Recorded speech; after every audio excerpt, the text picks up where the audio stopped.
एक बार एक मधुमक्खी सुबह सुबह उड़कर अपने लिए फूलों से रस के रूप में भोजन लेने के लिए जा रही थी। उसका छत्ता जंगल की नदी के किनारे वाले पेड़ पर था।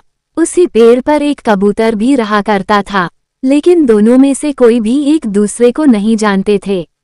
उस दिन जब वो मधुमक्खी उड़कर जा रही थी तो वो नदी के ऊपर से होती हुई जा रही थी। अचानक तभी एक हवा का तेज झोंका आया और वो मधुमक्खी जाकर नदी के पानी में गिर गई, जिस वजह से उसके पूरे पंख गीले हो गए। वो अब उड़ नहीं सकती थी। मधुमक्खी को समझ नहीं आ रहा था कि वह क्या करे। मधुमक्खी के पंख गीले होना अर्थात उसकी मृत्यु निश्चित होती है। वो बहुत डर गई। पेड़ पर कबूतर बैठा हुआ था। उसकी नज़र जब नदी में पड़ी तो उसने देखा कि उसके ही पेड़ पर एक छत्ते में रहने वाली मधुमक्खी संकट में पड़ गई है। उसने कुछ सोचा और फिर पेड़ से एक पत्ता अपनी चोंच से तोड़कर उसने मधुमक्खी की ओर फेंक दिया। डूबते को तिनके का सहारा मिला। किसी तरह मधुमक्खी पत्ते के ऊपर आई। थोड़ी देर के बाद उसके पंख सूख गए। अब वो उड़ सकती थी। मधुमक्खी उड़कर वापस पेड़ पर आई और उसने कबूतर का धन्यवाद भी दिया। फिर वह अपने लिए फूल का रस लेने के लिए चले गई। बहुत दिन बीत गए। फिर एक दिन कबूतर यूं ही गुनगुनाते हुए पेड़ की एक डाली पर सोया हुआ था। तभी कुछ शरारती बच्चे उस पेड़ के नीचे आ गए।